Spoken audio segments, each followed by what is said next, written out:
public transportation here is difficult all the time. You have to take a lot of time to go to work and come back your home. Yeah, And if it's raining, it's worse. So you can do nothing. It's better working home, something like that. yeah, it's better. It takes a lot of time to get to your work. I know. Ah, the teacher is here. That's the teacher. Yeah. Yep. So who's going to write?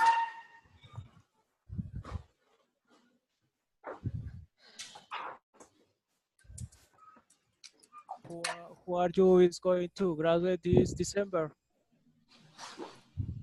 No, me. Know you? I don't think so. Neither me. I think maybe next year, in the middle of the year. Wow, that's I great. hope. I hope. Who, Tanya?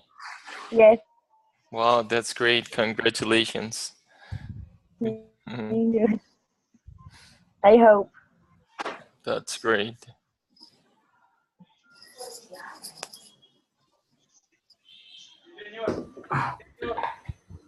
And you, Jaime, when are you going to graduate?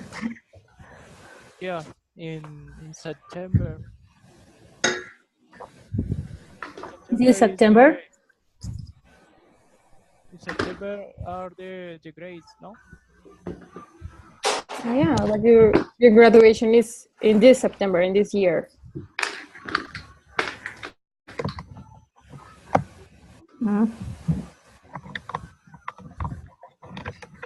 Until June, but the graduate is in September, no? This year? But next year.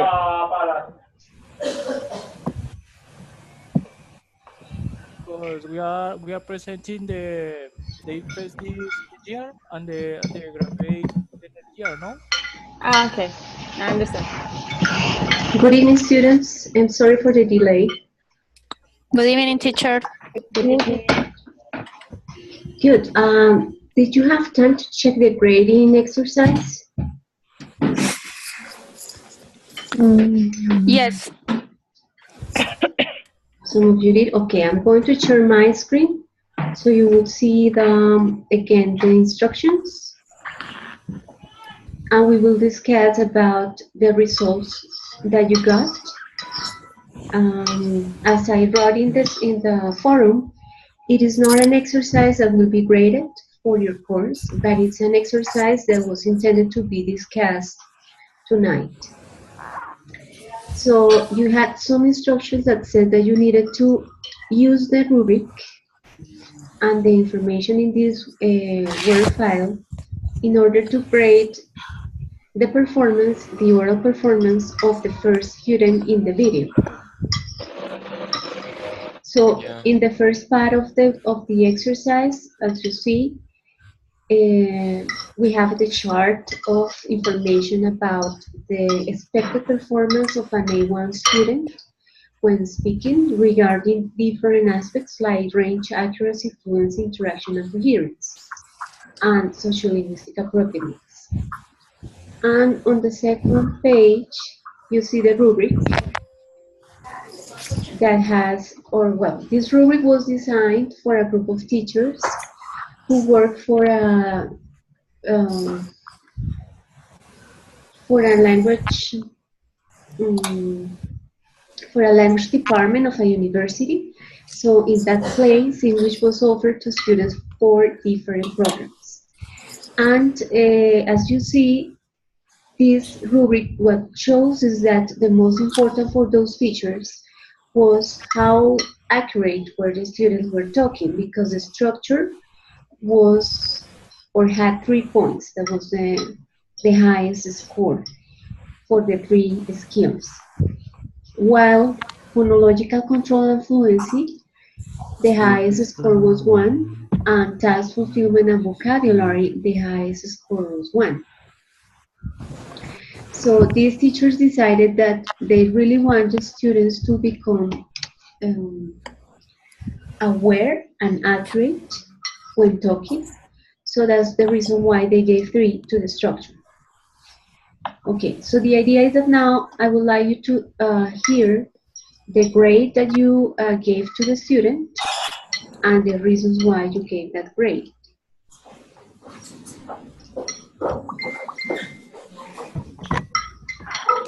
Okay. So who wants to start?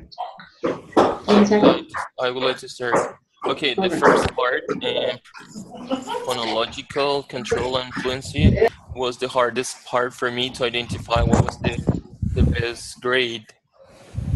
I chose most clear minor difficulties with pronunciation, intonation, and fluidity. 0,75. But it was like, oh my god, it's 0,50 or 0,075. I was like, I chose 75, 0,75. But I was like a little hard, like to make a difference between them. So I chose that. Okay, but for, you said phonological control and fluency, right? Yes, yes, teacher. Okay, and what about the other skills? Okay, the second one, task. I can't read pretty well because That's fulfillment and vocabulary. yes, it's because there's something there. So I chose somewhat complete, not very through in the answer, little vocabulary. I chose that. Okay, so that's 0.5. Yes, yes. And what about structure? I chose what's my grade? Wait. Let me take a look. Excuse me.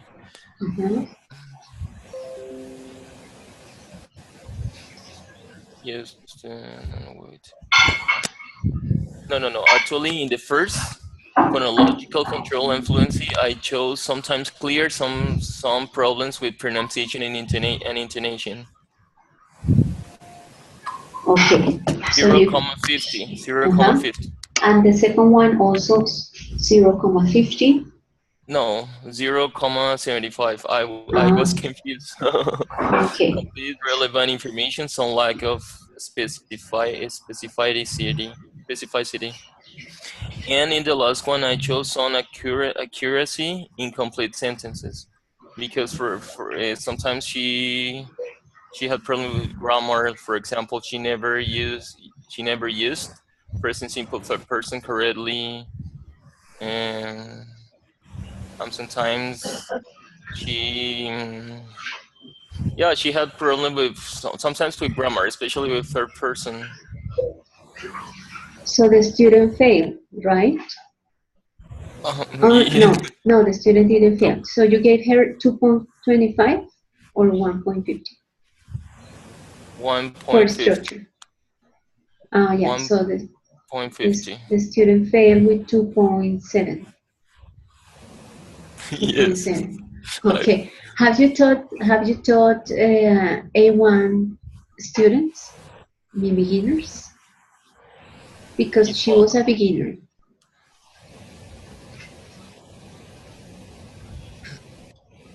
Have you, Belisario? So the student is A1? Yeah, she was an A1 student. Oh my god. I had forgotten it. All right. Well, no problem. Let's listen to your classmates. Let's see the score that they gave. Oh, come on. Thank you. So to be a beginner, she's doing great. Like to be a beginner, she's doing great. All right. Who wants to share the score? I would like to share, teacher. All right, Sally. Okay. In the phonological control and fluency, I chose 0.75. Uh-huh. 75. In my opinion, I consider that the pronunciation is not relevant such as a grammar in this case because those students are not native and they are learning. So they are in the Es que no lo piqué también porque... level 1. So, but in my case, I consider that is the correct grade for them. And in the second part, tax, footman, and vocabulary, I choose 0.75 because maybe she has a mistake. She always repeats later. It's one of the mistakes. And so she mixes two tense. She mixes present simple and present continued. Well, I noticed that. I don't know. And the third part in the structure, my grade was 150. She has some grammar issues. For example, some preposition are not used appropriately. And well, I noticed that she is not confident with herself.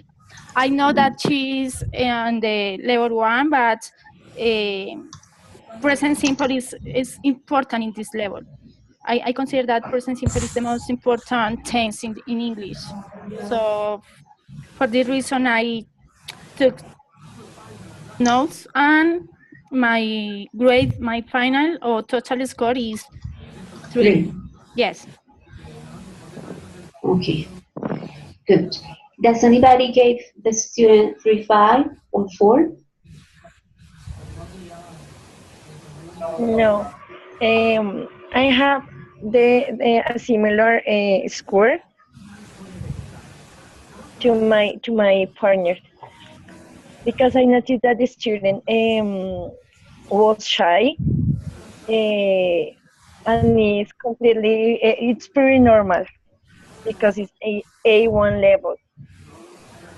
But in general, the use of English is not, in my opinion, is not correct for the level because she is the different tenses in a bad way. Okay. Thanks, Tanya. But talking about the level A1, yeah, she's doing great. I don't agree with Tanya, but I recognize that I made a big mistake because I forgot something important, that she's in A1. Mm-hmm. She can communicate even if she's in A1. She can communicate. Tanya, have you taught beginners, Tanya? Yes, teacher. Okay, good. Yes, but I am, for example, I'm agree with my partner, the last girl, because she said that she doesn't use she didn't use the present tense, and it is basic. So I'm agree with her about that. Okay. And did anybody give the student 3.5 or 4?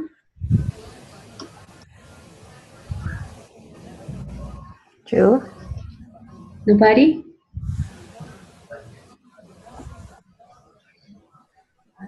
Okay, here I have one David's answer. He gave her 3.5. In phonological, he gave her a 0.5 because information comes through and it's comprehensible, but has mistakes when trying to combine verbs. I suggested if you speak more often, you will pause less to think about how to say the things. Repeat phrases in your mind beforehand. Use fixed phrases to earn time and speak fluently. Okay, in fulfillment and vocabulary, he gave her 0.75 because mainly based on a third person and needs to remember to put the letter S at the end of the verbs. I suggested information was complete in most scenarios, most problems caused by pausing because of lack of knowledge on technical vocabulary. And he recommends that she needs to read more. In structure, he gave her 2.25 because future tense usage is lacking the verb on the structure. Going to is the auxiliary of the verb, not the verb. Correct form, going to go. Okay, so I see in this case, Juan gave us like a complete feedback, which was the intention of this form. I told you this is a form that was designed for a group of teachers for the needs that they wanted to address in that specific place. But the idea of this exercise is also to show you that even if we have taught beginners, even if we have experience grading, the grades could be different from one person to the other, from one teacher to the other. So all the skills that are production skills, are difficult to grade because of that subjectivity. And in order to balance or to try to come up with agreements among teachers who work in the same place, is to do exercises, similar exercises, and discuss, in this case, what each skill refers to. For some of you, the difference between the structure and task fulfillment and vocabulary was not clear. So it is even important to discuss what each skill is addressing or is evaluating. So what does phonological control and fluency means?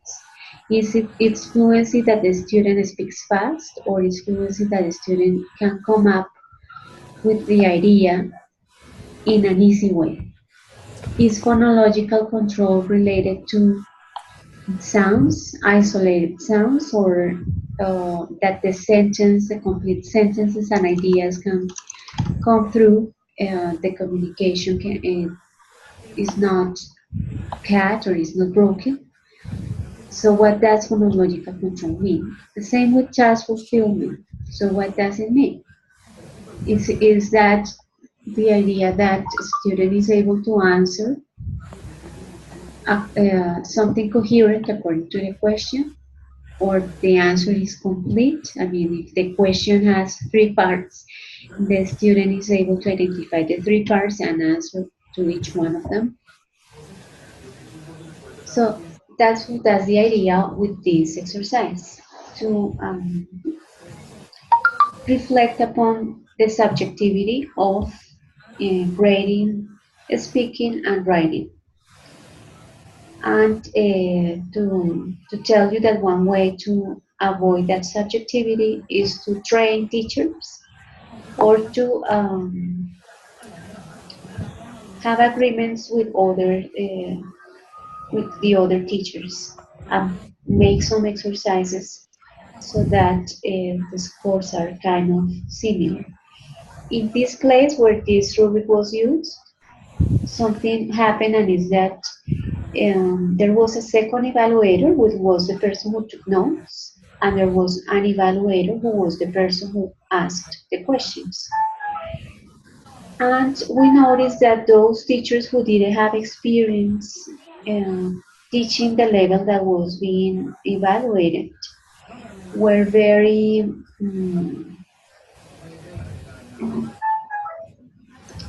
demanding for the first levels. So those teachers who had experience teaching advanced students had really hard, or was the score that they gave those beginners was demanding compared to those teachers who used to teach beginners, Like me.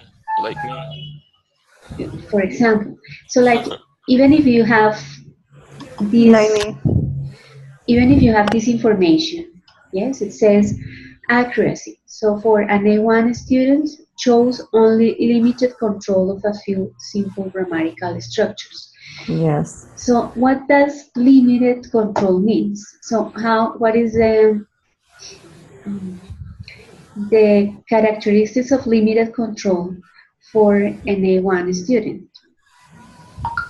So the teacher who has experience teaching beginners can like compare different groups of students and can identify how much the students at an A1 level can produce or how that production could be. So Yeah, that's um, important. That's important because sometimes we forget that, like I did. Come on. yeah, sometimes we forget that we are evaluating an A1 student and we want them to produce like if they were advanced students. So they fail. Or sometimes it's the opposite. We are too kind with the student and we give the student a very good grade, and that's part of the subjectivity of grading these skills. That's the reason why I guess um, if you want to enter to a college in other country or if you want to show how proficient you are in a language, you are required to take an international test. Why? Because those teachers or those evaluators that rate the speaking and the reading and the writing sections are trained in order to avoid that subjectivity. It's not the same as if you get the certificate from the language center of an ex company, and if you get the certificate of an international test company, because they are trained for grading students to reduce the differences between grades among the different test takers. I want to know how was your experience using this rubric? Was it easy? Was it difficult? Was it time consuming? Was it practical? Would you use it? Okay, when we see this for the first time, it's hard. It's hard to understand some films. I think it's hard. Probably when we have experience using this, it can be easy, but at the beginning it's hard. It was Sure. hard. It was hard to me to Yeah, understand. because he has many things, right? So he has in the evaluation there were three sections: an interview, a picture description, and a role play. And the evaluator was supposed to grade the three skills for the three tasks, and besides to write comments to give the students feedback about their mistakes. Yeah, I think it's like complex, so it doesn't look like for basic students. I would say that. Okay. Who else wants to give to talk about his Uh, experiences in this rubric? main teacher. Daniel. Well, where I work, we use a similar type of rubric because we perform the oral exams, the oral evaluation in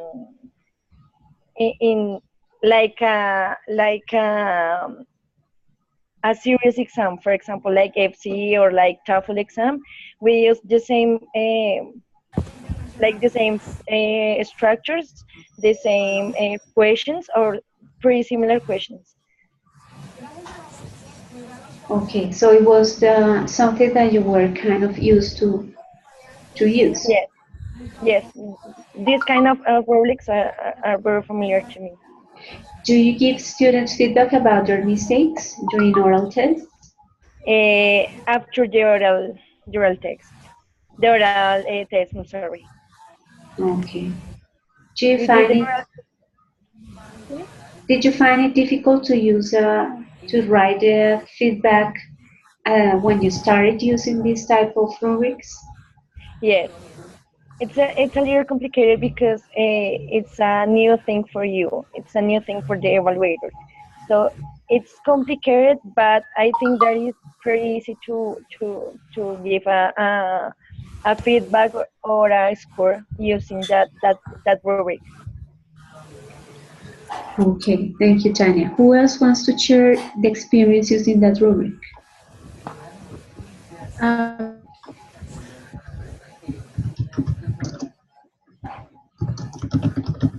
Who? Me? Okay. Paola. Yes, we can hear you. Uh-huh. Okay. Me, I'm here with the national certification test. Repeat this kind of one. Um, Mom. Okay, she has problems with the connection. Yeah. Okay, somebody else while she gets back. And she's back.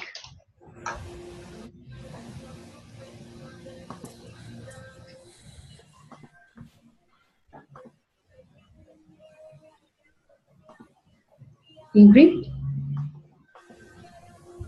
Sorry, was Mm. last night. Ingrid?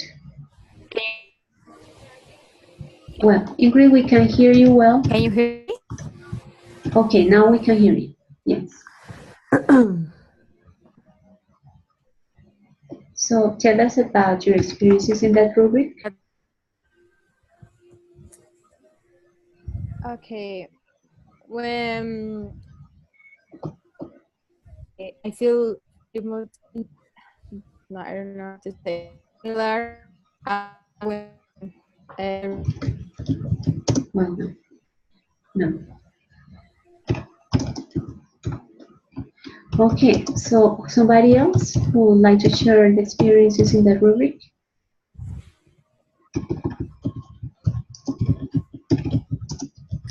oh my god, I'm here again. Thank God. Okay. Ingrid? Sorry. Okay. Yeah, sorry. Well, don't worry, So tell much. us. I try to say that, when I have to write the script for this video was so difficult because I don't know how to consider exactly uh,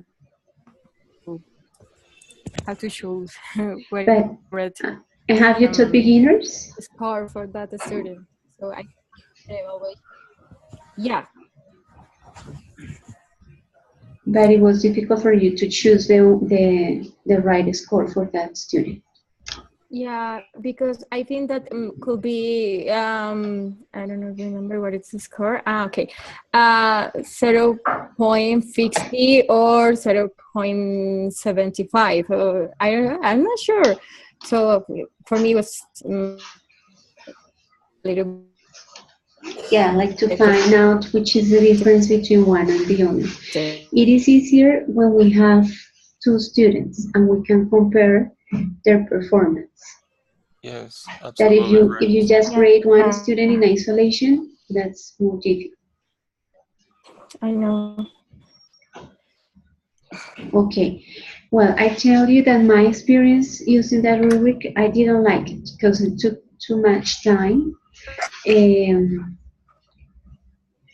was not practical. It was like if I was interviewing and writing feedback at the same time, I got confused, and it took a lot of time to fill in all the charts, all the spaces in the form. I prefer the type of rubric that you see on the screen, which is a holistic rubric. It means that you have on the left the score from 0 to 4 in the case of TOEFL, and on the right you have the description for each one of the criteria. So, but the criteria is not divided into many parts. So for example, topic development, no, sorry, language use. Language use encompasses grammar, vocabulary, control of complex structures, right? So it has three things or more in that criteria. And the same happens with the others. So it is easier if you read this rubric several times. So it is easier for you to grade with it than if you get to analyze every aspect. So this is my experience, but some of you would find that analytic rubric is better. So in my experience, this is like more practical, fast, and gives students good feedback because what is inside each chart is very descriptive of the student's performance. So I would prefer this.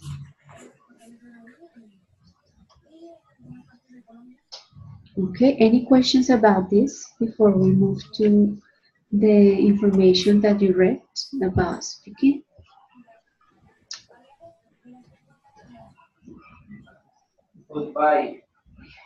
Teacher, can you share this PDF with us, please? The PDF. Okay. This is about. Rubric, the rubric. Okay, I'm going to share with you the address. Okay, thank you.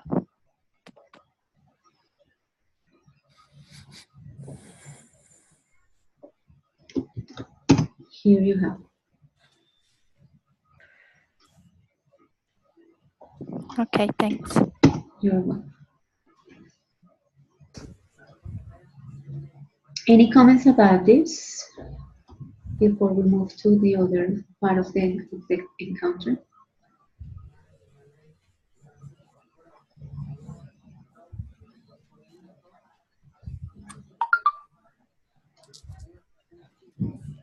No, teacher, I don't have comments so far. And I think this is more important when we use them. Well, like we use rubrics, but I don't use them. So you see. All right, you don't use it. Oh well, I'm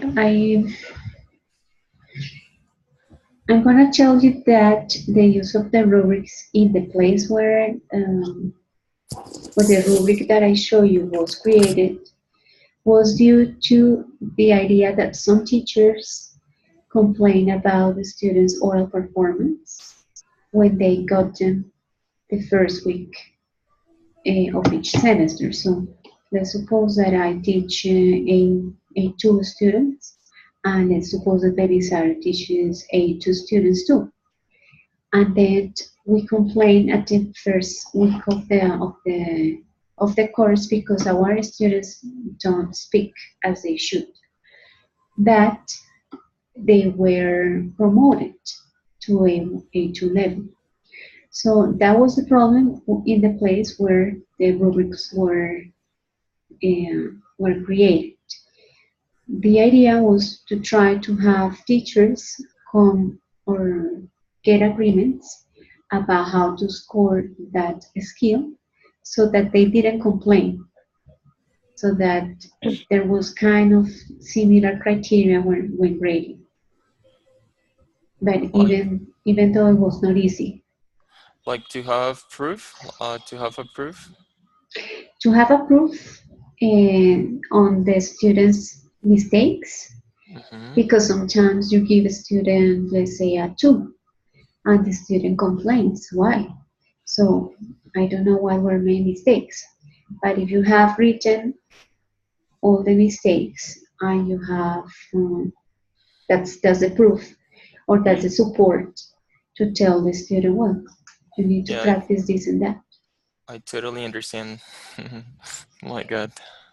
Yeah, so that was a problem that it was even was difficult to have all the teachers trained to use that rubric because, as I told you, we found it that it was not practical and it was time consuming. And some students didn't care about the feedback, so we said, well, we are doing a lot of work and the students don't even care. Yeah, my God. Yeah, it's very common that the most important for the students is to pass, but no, they are not so interested in learning. Just a few of them. Yeah, that's how that happens when sometimes when we teach in places like, let's say, English for lawyers, for the students of law, English for students of engineering. Some of them don't find it like useful, so we need to try to um, have them become aware of the usefulness of learning the language first. Yeah, because I teach at university, but no English, Portuguese. So in the other, when I have contact with English students, like from other teachers, they don't speak anything. But I make my students to speak Portuguese, but it's like more like it's easier. It's more pleasure. I don't know, or it's easier to make them talk. Yeah, I don't know. But I would do the same with English. Is the problem is I've not graduated, so I can teach English at university. You see, Uh-huh. I teach English to in preschool, and they learn. It's yeah, it's easier because they are just starting the process. So and I have even private classes, but it's easier because it's just one person. So sometimes at university is hard because students don't want to learn, just want they care about just passing, or they are too busy to study English to focus on one thing because they have too many subjects.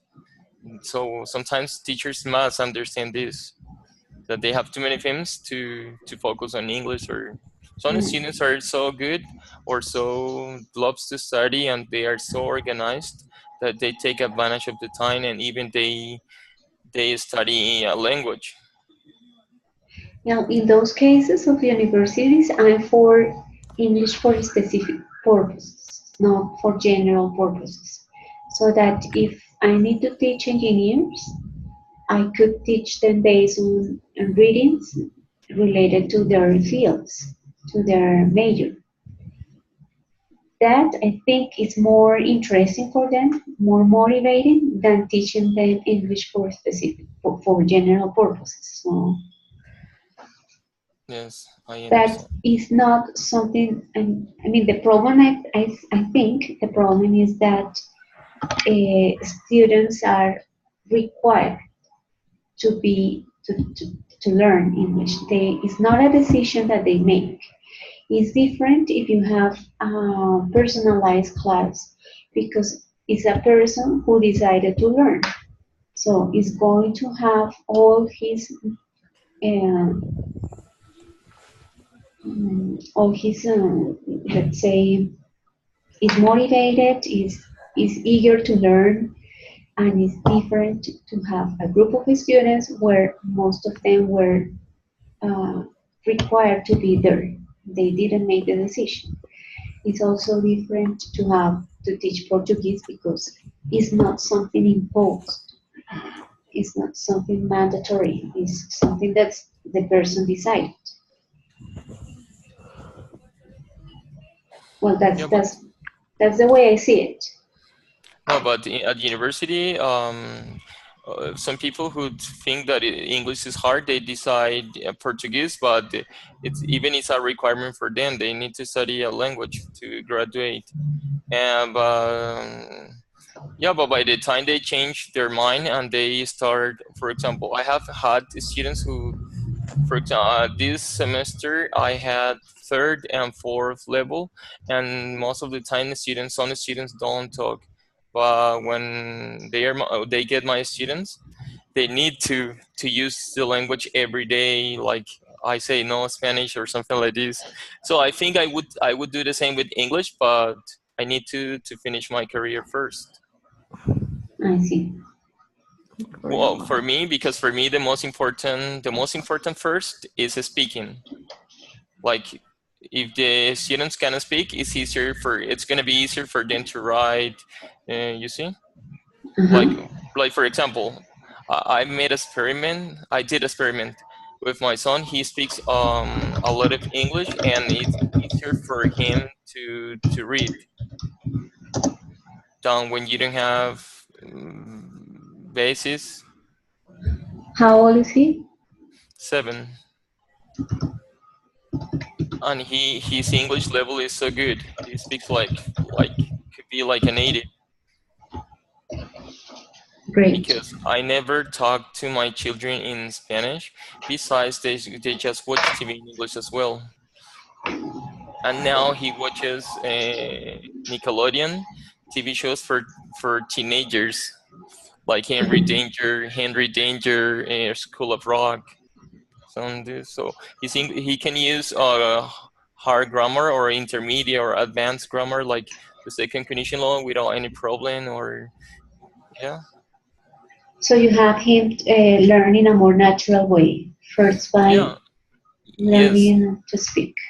Yes, is the best way because I have some students from bilingual schools, but they are kids and they are forced to write, and their speaking or grammar is not correct. Or you see, Uh-huh. I have 4 students from Cambridge school in elementary, and some of them didn't speak anything, even studying in those expensive schools. And now, well, I have a 7-year-old girl whose English level is great. She never Spanish, and but she's she's a good student. She's interested. Yeah. Yeah, so you could experience the difference between um, having students learn in a more natural way versus having students learn English in a classroom by pushing them to perform well in all the skills. Yes, that is probably. I would say that it's a problem because I can compare these with that, with Portuguese, with English, with the group in the university, in school, in preschool, in private students or private classes students. So I can compare. My God, it's not so good, not so good, or it's good but not so good sometimes. Advantages and disadvantages, pros and cons. All right. Okay, let's move to what you read last week, which was about testing speaking, right? And there were two concepts, formative assessment and summative assessment. So what's the difference between them? That's about teaching speaking. Yes, testing speaking. Testing.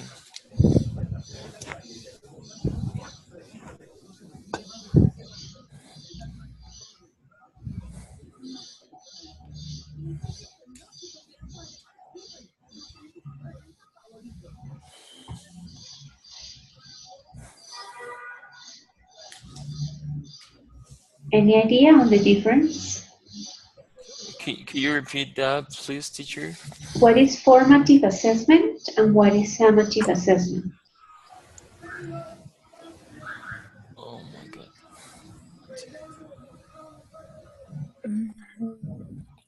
God. Formative assessment is the correction every day in the classroom, Exactly.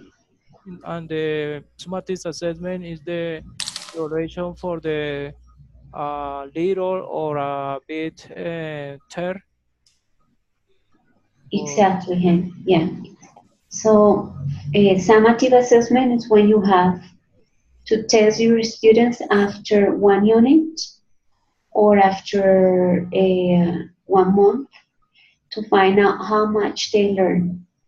Well, formative, as you mentioned, takes place every day and many times during one class, so that we are all time assessing how well they are doing during the lesson. Both are required, right? And yeah, usually both are required. So in schools, in universities, in language centers, we need to have students take tests, and that's summative assessment. Good. And what about the types of tests? Do you remember?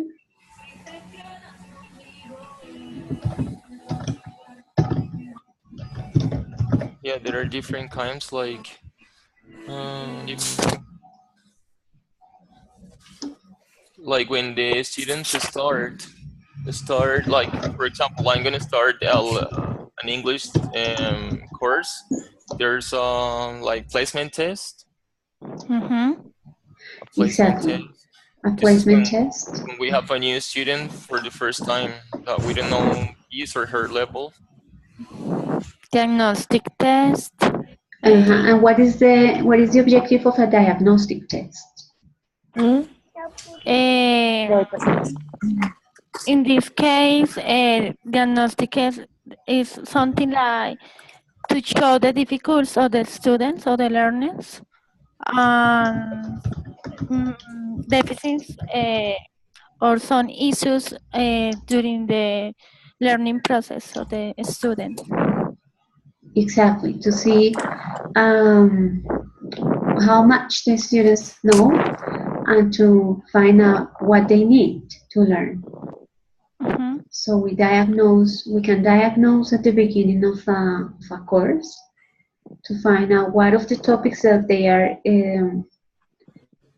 that they have to study during the course they already know, or they need to reinforce, or they don't know anything about it. Okay, which other type of test? progress or achievement test. And what's that? This is as the word mentioned. Progress is to know how a student is learning, or So it is the test that matches the summative test, the summative evaluation, right? So the progress test will be the one that the students take after a unit or after a module or after a month, and that will tell teachers and students how well students are doing after that period of time. Okay, which other type of test? proficiency test. Proficiency. What's Proficiency. that? What's that?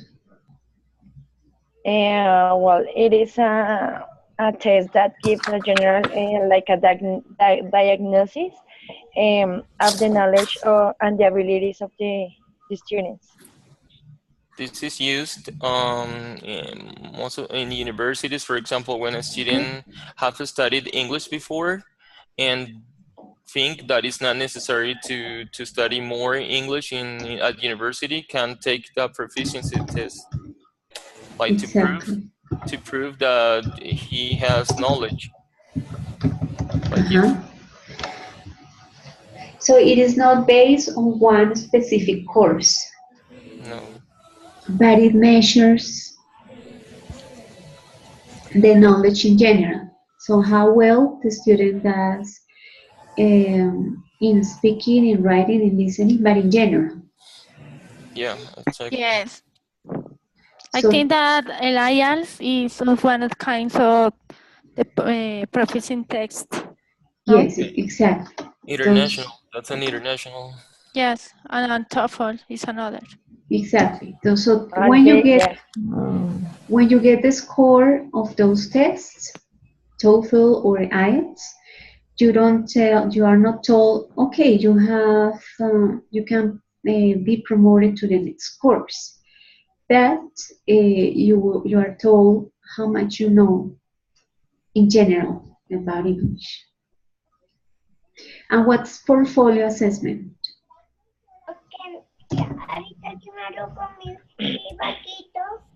It's a group of words or classmates that the students prepare for the ending of the semester of the year, and then they are evaluated uh, uh, some of their works, and the teacher choose the some of their works that for the expose about that test or something like that. Yes, you're right, Jaime. So it's a folder where students collect all their homework or worksheets, and that helps them to see how well they are doing or the changes they have made during the course. So we promote self-evaluation and we promote metacognition when we have students become aware of their progress. When we have students compare their first task or production with the final task, so they can see that there is a difference. Teacher, where in the test say that this assessment is not very uh, how do you say confiable, available, Reliable. reliable, uh, because you don't know if the student is more awareness, awareness. Become aware. Yes, Well, in order to help a student become aware, you need to actually ask him questions. So look at the first exercise of the folder and look at the last exercise. Identify what are the changes. Or let's say that if you are working on writing but not only one version, but you have students write the first version, review it, correct it, and then write a final version so they can see the difference between the three versions, the first one and the last one. And in that way, if we ask the student to look at the differences, we are helping them to become aware of their progress. And I don't know if this is in portfolios mentioned that some teachers use this to help the students that have difficulties, but they make effort. They make an effort to achieve something, but it's because they have difficulties. So teachers use this kind of test for them to help them. Like, it's not fair that they failed because they make an effort. So with this, he can be promoted. Yeah, so that helps students to go back and see uh, their work. So if you have everything in a folder, so you can check it and see what happened at the beginning of the course, in the middle, and at the end. And those students who say that are not good at English can see a difference if you help them to focus on it. If you tell them that look, the first in the first draft, you had these types of mistakes. They were a lot, but look at the final version. There are still mistakes, but they are less than the first draft. Sometimes the students need to see it by themselves. So portfolios help them to do it. What about the difference between direct and indirect text items? What's that?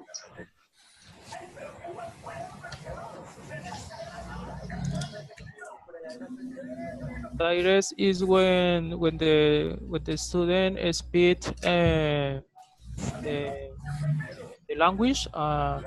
is an oral test, for example, Yes. and an indirect test is when the evaluation is right. Written. Okay, but not only written, but divided into different skills and into and that the tasks, the activities in the test are not close to reality. So, for example, fill in the gaps, choose true or false. So, in real life, what the students need to be able to do is to listen and understand and answer questions or communicate orally or by in a written way. So when you interview a student, that's more direct or more close to reality.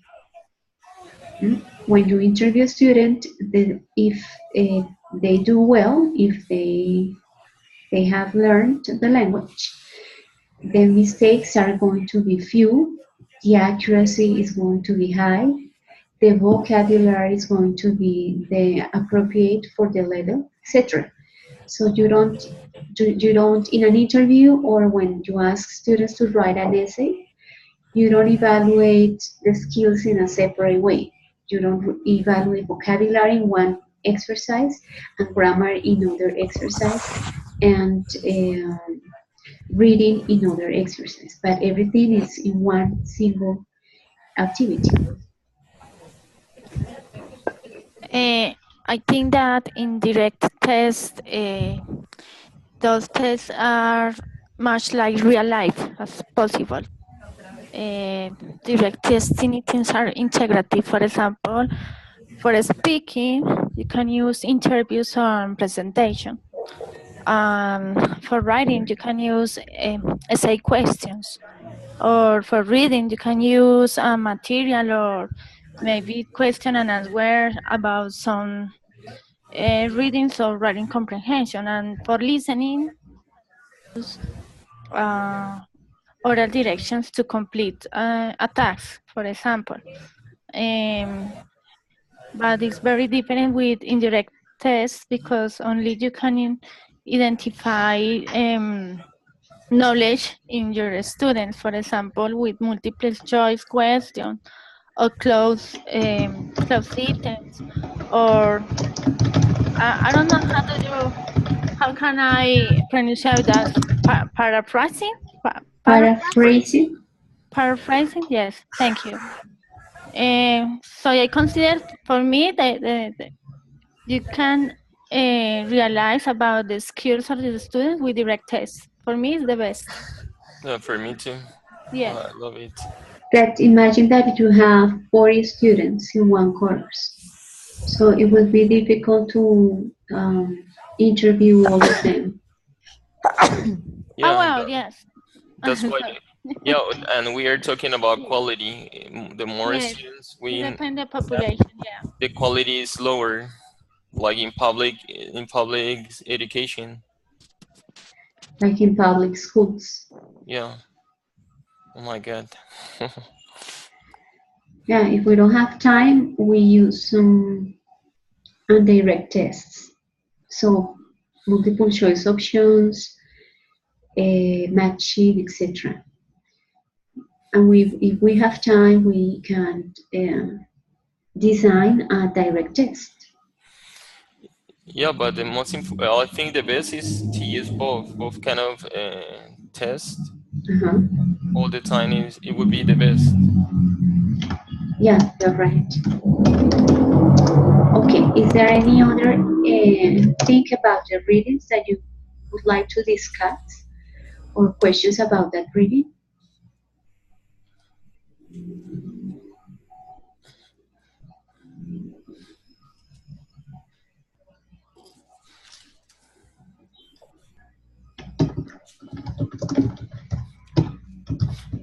It's interesting because it shows different exercises to evaluate. It's interesting. That's interesting, like real material.